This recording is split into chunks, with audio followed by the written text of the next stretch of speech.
Well, times have changed. When we were last here, I'm not exactly sure what the weather was like, but I'm pretty confident it was a lot colder. We're entering into the last part of February, and it's starting to get warmer.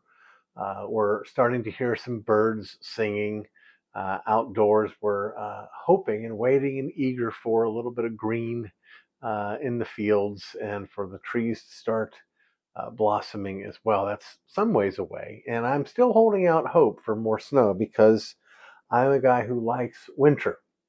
But I want to acknowledge today the significance and the importance of seasons. Seasons matter. And as much as I might like winter as my favorite season, and fall as my second favorite season, and spring as my third favorite season, and summer my least favorite season, as much as I might feel that way, I do have to acknowledge that there's a blessing in the changes.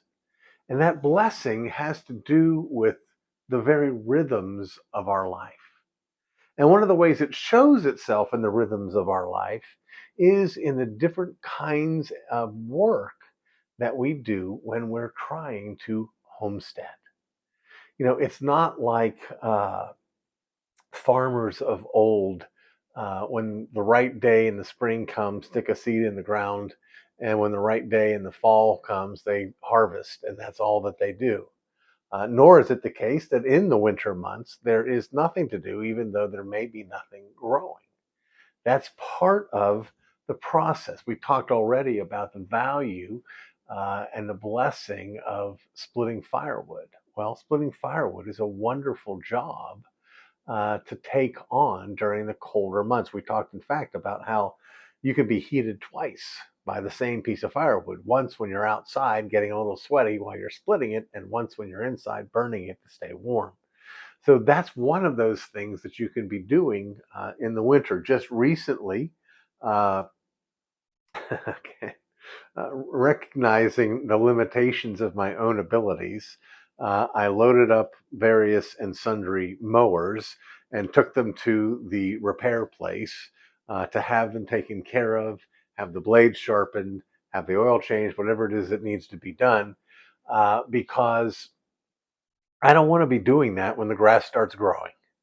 So you take advantage when the hay's not growing and the sun's not shining. That's a great time to take your mower in and to follow again those kinds of rhythms. You're going to have more going on inside when it's freezing cold outside. You're going to have more going on outside when it's warmer. So we have coming up some significant changes. We were able, by God's grace, to get so many of our wonderful trees outside put in right in the midst of winter. And one of the advantages of that was because we put it in the midst of winter, we didn't have to be giving them the kind of watering that you typically give when you're transplanting trees. So we're grateful for that. That's part of planning, part of being thoughtful, part of making sense of what you're doing. That's also, again, why we can, when we can, didn't didn't know that I was making a pun. It just jumped up out at me, and there it was. But we do. We can when we can, and are prepared and have our food, just like the Scripture encourages us to uh, be like the ant, to prepare in times of warmth and light and opportunity to be able to, grow what you need to grow, and when that ends, to keep it so you can keep it for a long time.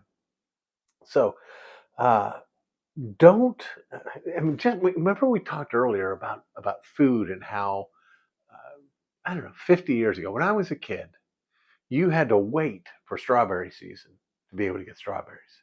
You had to wait for watermelon season to be able to get watermelons, and those weren't the same time. And things were sort of rotating. Same would be true about vegetables as well. Well, there's something to be said about that, having that same reality in terms of the work that we're doing. I have some work that I like more than others. In fact, one of the reasons I don't like summer so much is I don't like getting all hot and sweaty. And I don't like the long days. I don't like having to work till 10 o'clock at night, even though the sun's out and I'm supposed to. uh, and I may have stuff to do. So you adjust. That's all again part of looking at your place in the world as a place where you're responsible to adapt to the circumstances around you that are outside of your control instead of trying to change the circumstances around you. Now, uh, one of our upcoming segments, I'm going to talk about what I call uh, agrarian oxymorons. And that is, we're going to discuss some of the strange ways that actually technology can help us live more simple lives. In fact, here we are talking about homesteading with my wife holding an iPhone, having it sent out on social media and YouTube. And so there's a whole lot of not so agrarian things that we're using to promote some of the blessings of agrarianism and homesteading. So we're going to look at that later. But right now, I want you to understand that we're supposed to adjust as much as we can to the way things are. When it comes summertime, I'm going to have air conditioning. I'm going to have it even in here, and I'm going to like it, and I'm going to need it. But I don't want to be a slave to it. I don't want my life to be caught up in it. I don't want to be unable to adjust. I mean, have you ever thought about this? That that camping is the intentional, temporary giving up of various and sundry creature comforts. Some years ago, I read a short story, a science fiction short story. I read a lot of science fiction as a kid, where a family was going on a vacation. And they went and bundled together, packed all their stuff, and went to a house. And they unpacked their vacuum cleaner and they unpacked their refrigerator, and they basically they went and lived a life like ours because it was to them in the future a primitive way to live, a way to live without the actual technological advances that they had enjoyed. They had to make their own food instead of, in science fiction futures, you just push a button and out comes whatever it is you want. They had to actually cook. Uh, those are there's a sense to that. They wanted to do that. They wanted to go back to a time of greater, lesser comforts. So we want to be ready to adjust. We want to enter into the time that we're in. I want to be a summer guy in the summer, even if I like winter more. Now, I can't promise you anything, but it's pretty likely that when we get to summer and we continue to create these episodes for our YouTube channel, you're probably going to continue to see a lot of Christmas trees in here. You're going to continue to see pine reeds and all those kinds of things because it is our favorite season. But outside where we have work to do, we'll be doing summer work. We'll be plowing, we'll be planting, we'll be weeding, and I'll be mowing. I have no idea how much I'll be mowing, but I know it's going to be a lot. Well, again, you may not be in this exact situation. You may be living in a world where maybe there aren't so many seasons or the seasonal changes are not quite so dramatic. You may be living in a condo or an apartment somewhere. And I want you to remember that what we're trying to give here are principles. We're not trying to bind anybody's conscience or make anybody feel guilty for anything that they're using, or far less feel guilty about not liking summer. We're not wanting to do that to anybody. What we're wanting to do is invite you to begin to enter into, again, some of these things. Sometimes you miss something. Just earlier this year, I don't remember what happened, but we had gone to a trade show, and one of the booths at the trade show was all about keeping bees. And I was really excited about that, not because I like being stung, but that kind of seemed like that's sort of my speed. Like, because I'm telling you, you don't all have to do everything, That's more of my speed. I felt like I could do that, feel more comfortable making honey than I am comfortable making bacon out of pigs or something like that. So, hey, let's do this. And somehow we missed the class that was going on that would have prepared me.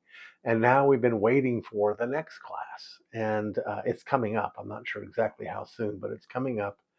Uh, so pay attention to the times, pay attention to the seasons, seize the opportunities that the circumstances have given you. Maybe you're behind on your reading, and when it comes to wintertime, the days are shorter and you have more nighttime, you're more inside, more do some more reading. Maybe you're a little bit out of shape, and it comes along summertime and there's more light, and get outside more and do some more exercise. This is all part and parcel of living in the rhythms of reality. Now, speaking of rhythms, two things I need to tell you more about rhythms. One, remember that the cicadas are coming, and they're coming in droves. They're coming, I don't know exactly what it means, but we're being told it's going to be like a double dose.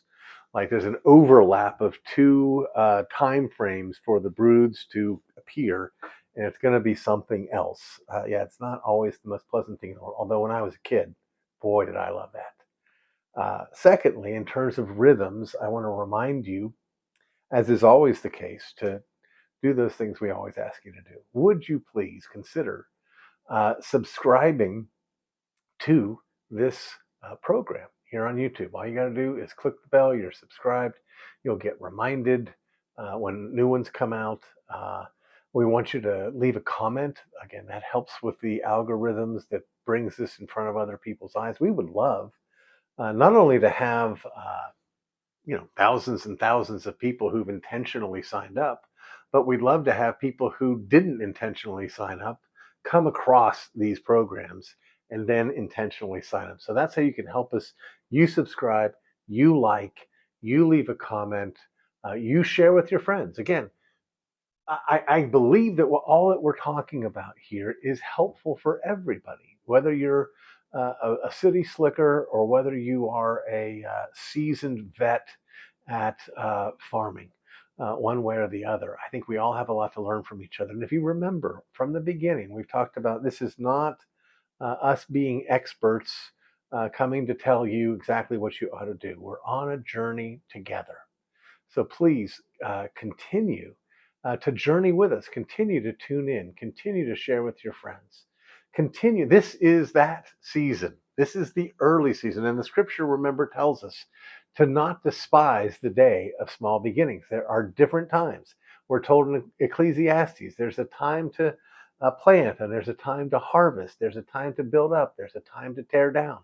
God made our world to revolve around times and seasons. When Noah got off the ark, God said to him, I'm going to give you the seasons one after another. I'm going to give you order. I'm going to give you design.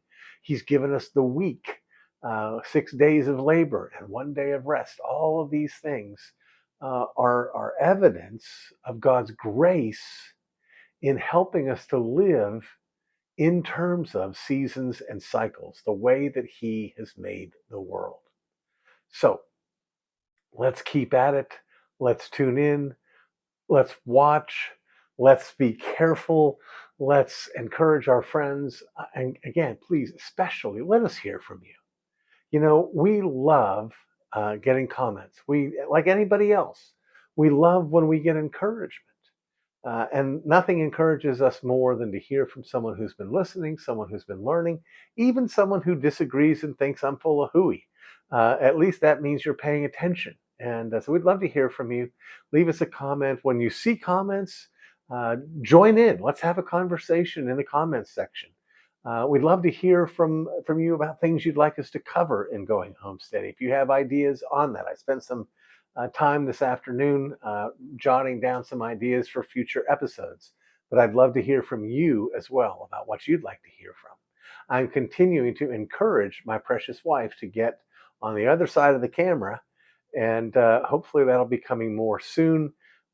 And I'll be the one holding the camera, and she'll be the one teaching. She's got a beautiful, beautiful voice, if you don't like anything you hear, you can still just listen in and hear that beautiful voice, and it'll be a comfort to you.